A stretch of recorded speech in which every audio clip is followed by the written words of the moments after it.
Big vibes, stay blessed and say this is your boy Black Finesse. I think Amazing Viz must have seen some of my reactions, which is why he dropped this. Because I've been looking for the American version. So we got World War II, U.S. tanks, size comparison 3D. So this isn't about how good they were. This is just the size comparison. Because last time, my fellow World War II gurus was saying this isn't more so about how great they were. This is just a size comparison. So I'm going to keep it related to size. But I will read them out. And just to try to determine how really good they were based on the size. But just because they bigger don't mean they better. You feel me? And I think it was always the A1 Sherman or M1 Sherman, however you pronounce it, which was probably the better ones because they was always producing it and they was always, you know, racking up a lot of the kills and stuff. But without further ado, we finna get right into it. Before we start, please hit that sub button, hit that subscribe button because the boy's trying to get up there. Yeah, just hit that sub button for me real quick before we start. Real quick. Thank you. Let's go. As usual, I think I need to mute music. Yep. All right. So, of course, we're gonna have our own music. So we got the M22 Locust. Okay, so light tanks, airborne light tank. About 830 were produced. The M22 Locust was a U.S. light airborne tank designed in the early 1940s for transport by glider and support British airborne forces. Really?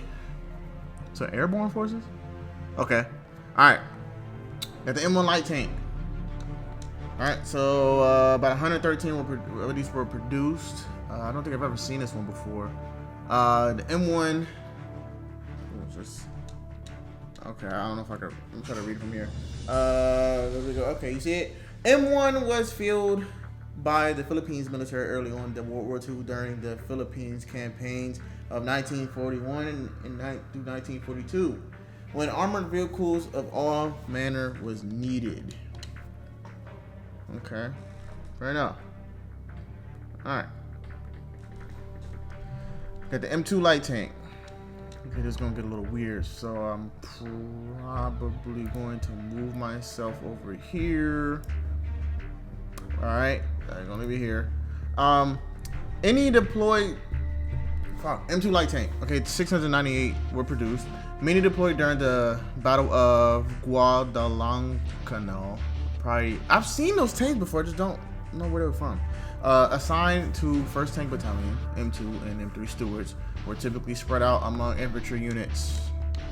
Okay, so we're getting a little bigger. So I like the speed he's going here. Okay, got the M3 Steward. Okay, so light tank, 22,744 were built. It looks like they were using this in like in the desert or something, because I know.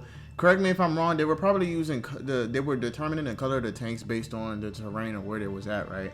M3 Stewards were the first American crew tanks in World War II to engage the enemy in tank versus tank combat. Oh, in the Philippines in December 1941 against the Japanese. Oh, so it was against the Japanese during the Battle of Midway. Not literally Battle of Midway, but against the Japanese. Gotcha. Okay, I remember from the battlefield that those were many of the tanks they used. Okay, M5 Steward. 8,884 were built. M5 Stewards was affectionately nicknamed Honey by its crews due to its good reliability, speed, and overall ease of operation. Okay, I don't recall seeing ones like this, but that's pretty dope. Okay, so I wonder what this is from. I don't get the reference. I hear the music and it's Shafi. I've seen a tank like that before. That's pretty dope. Okay, the M24 Shafi. 4,731 were built. M24 Shafi entered service in late 1944, seeing its first combat action in the Battle of the Bulge. Ah, that's where I seen it from. It was well regarded for its performance. Battle of the Bulge was a big battle. The Bulge is literally what they did. They bulged right through the middle. And the Americans had to fight back. The Allies had to fight back. All right, the M2 medium tank. I'm not sure I've seen that one before. 112 were built. That makes more sense. M2 did not see active combat during World War II. M2 suspensions in power terrain influenced the later U.S. tanks design, like M3 Lee or M4 Sherman. Okay, and these are medium tanks. Okay. All right, so MTLS. 1G14. 125 were built. I don't remember seeing something like that. That's why. Features a turret with 360-degree traverse and mounts two 37mm 44 caliber automatic guns. Nice. Built by Marmon Harrington for the Dutch military. Gotcha. It's dope. Okay, obviously it wasn't pink, but M3 Lee. I'm assuming this anime references a lot of war. Name this anime for me because I don't know what this is, and it seems to be referencing a lot of military in that anime. But M3 Lee, 6,258 were built. M3 Lee was effective in the early years of war, especially against lighter opponents in the Pacific and African theater. Okay, so they weren't really used on the Western front. Okay. M4 Sherman, of course we know what that is. 6,748 were built. Really, that's it? I thought I had more than that. Alright, M4 Sherman, officially medium tank. M4 was the medium tank most widely used by the United States and Western allies in World War II. But why is it, did I just see another tank that was used more? I mean, I guess. Fury. Is that Fury? That's Fury, right? Oh, M4A1 Sherman. Okay, there's different types of Shermans. I guess the difference is what I don't really know much of a difference, but okay. M4A1 Sherman was operational during World War II and saw action in several theaters in North Africa, Western Europe, the Eastern Front, and the Far East. So what's the difference between the two? Is it the color, the size? It might be the size. All right. The M4A2 W Sherman. I don't know what the 76 means. 2,915 were built. A late generation twin diesel engine variant known for its robust suspension and high penetration 76mm gun, making it effective in a variety of roles. Okay. So a lot of the Shermans were mainly the main tanks. Okay. I got the M4A3. Okay. All right. W Sherman. I don't know what 75 means. 3,071 were built. Okay, so more than the other two. M4A3 75W Sherman tank, a mid-production variant of late 1943, powered by the Ford V8 GAA engine, a common engine used in various M4A3 variants. Pretty dope.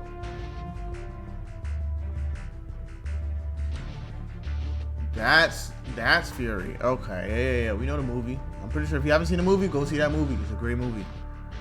It's a great movie, dog. All right. M4A3E8 Easy 8. 3,071 were built. A late war Sherman variant with a 76mm M1 gun and HVSS suspension makes it a nimble tank, allowing for quick repositioning and hold down position. Yeah, we've seen that in the movie. If you haven't seen the movie, once again, go see it. It's a great movie. I'm not sure how real it is, but I'm pretty sure if one guy survived, I'm pretty sure he told it specifically. Sherman Firefly, okay? It's a lot of Shermans. 2,200 were built.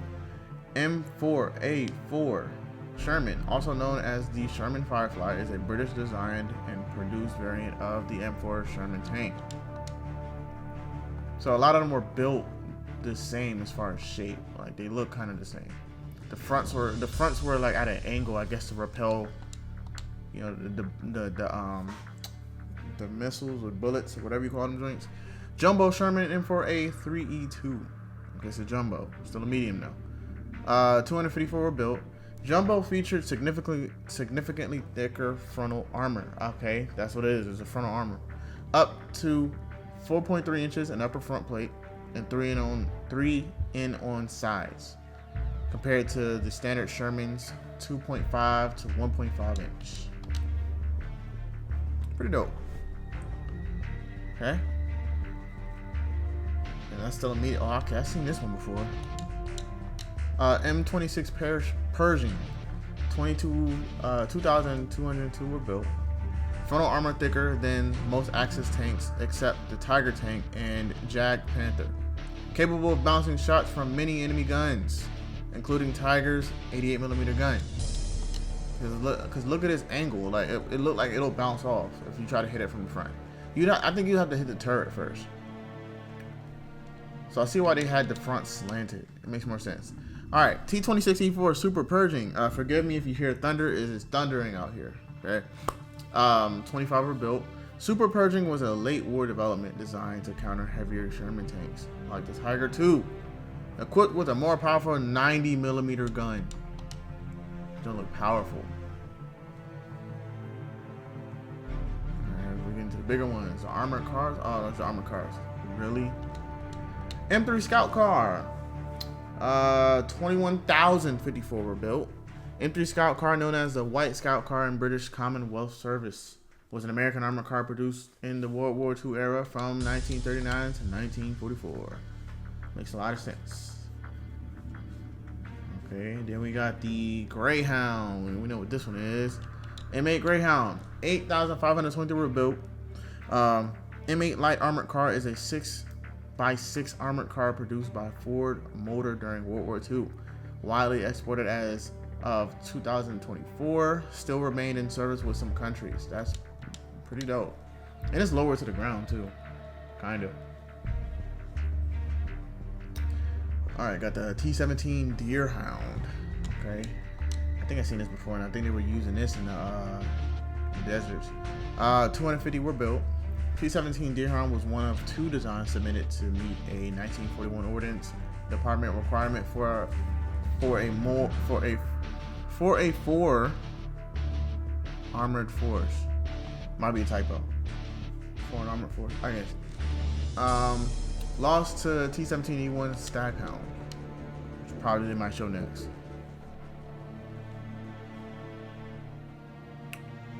There you go. Yeah, I've seen this one. Definitely seen this one before. I'm pretty sure this one's fast too. T-17E1 Staghound. 3,844 were built. The T-17E1 Staghound saw service with British and other Commonwealth forces during the war, but was never used in front line by U.S. forces. I'm sure it wasn't. It's not a combat type. It's probably like, you know, transporting the gun is just for safety, for self-defense. I've seen this one too. T-18 Boarhound. 30 were built. T-18 Boarhound was a heavy 8x8 armored car developed in 1942 by the Yellow Truck and Coach Company. T-18 was never used widely in combat. Again, I'm pretty sure because it's mainly meant for, you know, support. You know, it wasn't meant to like be all the way in front. Self-propelled artillery. M8 Scout. 1,778 were built. M8 Scout was developed on the chassis of M5 Stuart, primarily designed for direct support of infantry. Again, that makes sense. They're built like that. They're not that big. Alright, M7 Priest. 3,490 were built. M7 Priest was a powerful, versatile, self-propelled howitzer used by the U.S., British, Canadian, and Free French forces during World War II. Okay. Notice how he said Free French. And all of them were free. Oof. I think I remember seeing this one. M12 gun motor carriage. Only 100 were built. Built on the chassis of the M3 Grant tank, featured a large 155mm gun, often an M1917 or M1918, used in the Battle of the Bulge, Italy, and Germany. Germany. I didn't know it was used in the Battle of the Bulge. It's artillery. Makes sense. The hell is that? It's a prototype. Makes sense. The M15A gun motor carriage. Only one was prototyped. It was never built. Multiple cannons that can attack enemies in all directions. Only one prototype was built and was scrapped after World War ended. I wonder why. Why didn't they build something like this? Was it too much of a... Oh, it probably used up too much ammo. You would need a lot of ammo and shit like that. Okay, got the M43 HMC. I think I've seen something like this before. It's another artillery tank. Alright, so 48 were built. M43 howitzer motor carriage was a self-propelled howitzer used in World War II and the Korean War, designed to provide mobile artillery support. Y'all hear that thunder? That's not going crazy. I see an ape. Okay. The T-92 Howitzer MC. Only 5 were built. T-92 Howitzer motor carriage were intended to be used in Operation Downfall. The planned invasion of Japan. Only 5 were produced in total. It's called the King Kong, I guess. Is that a movie? Tank Hunters. Really? M36 Jackson. 2,324 were built. M36 Jackson was designed to be a powerful and effective tank hunter, particularly against heavily armored German tanks. So I guess they were mainly used for heavier, like longer guns, longer barrels. Gotcha. Never seen that one before, but all right. The M10 Wolverine, 6,706 were built. During tank fighting in the Normandy campaign, the M10's 3-inch gun was proven to be ineffective against the thick frontal armor of the German Panther. And why still build it if it was not effective? Well, I mean, it is what it is. M18 Hellcat. Ah, okay, this is the tank they used when Hulk was pulling off the treads. 2,507 were built. The most effective U.S. tank destroyer of World War II. I didn't know that. It had a higher kill-to-loss ratio than any other tank or tank destroyer fielded by the U.S. forces in World War II. Wow, I did not know that. With someone sitting at the top, too? What's up? Oh, got the heavy tanks. Let's go. Oh, I don't recall ever. Well, I feel like I did see this. But T-14 heavy tank. Only 2 were built. T-14 heavy tank, a joint U.S.-British project, was designed to provide a well-armored tank with the option of using either a U.S. 75mm or a British 57mm 6-powder gun. Okay. All right. Let's look at an M6 heavy tank. I did see this one before. Got 40 of them. M6 was designed to be a formidable land battleship. It featured a welded upper hull, a 9-cylinder Wright G200 engine, and a hydromatic transmission. Interesting.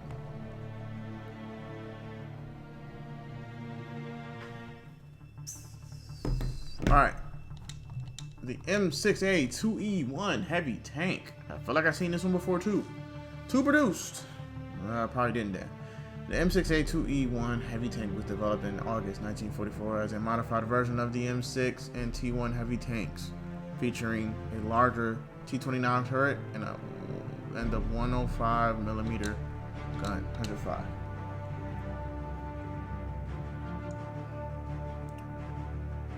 Seen this one. Oh, this is something. Oh, this is the gun they use in the Captain America movie or show. T29 heavy tank, 8 were built. T29 heavy tank was an American heavy tank project started in March 1944 to counter the appearance of the German Tiger II heavy tank. To counter the appearance? No, that joint didn't look like it. Prototype. I keep seeing this one, but it's a prototype. I don't keep showing prototypes. They just never were built. They should have built them. They probably didn't have the resources, but still. T28 super heavy tank, 2 prototypes.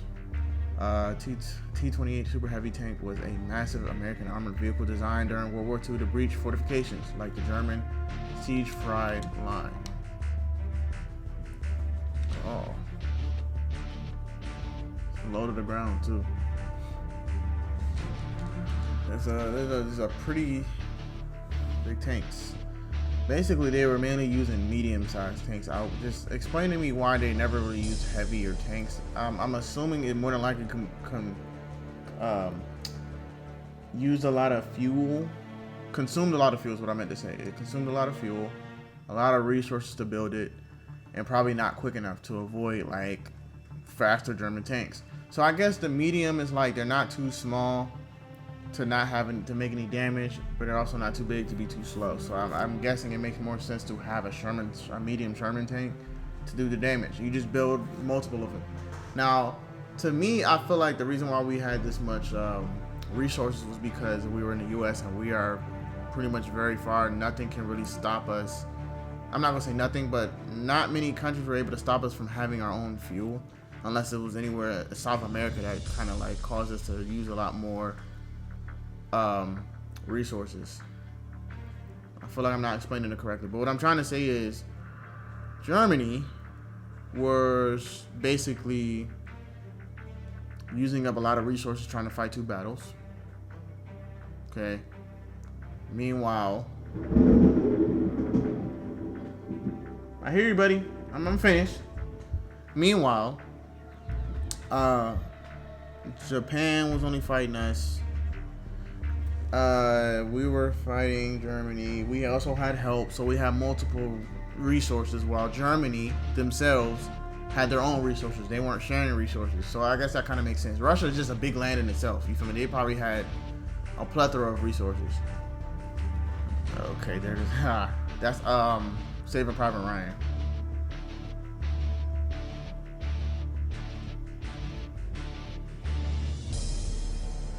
It's the end references that's geeking me. What, I wonder what tank he was shooting at. Was it the Tiger tank?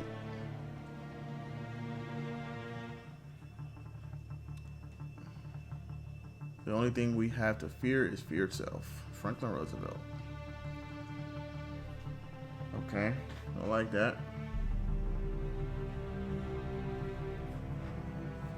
Nice.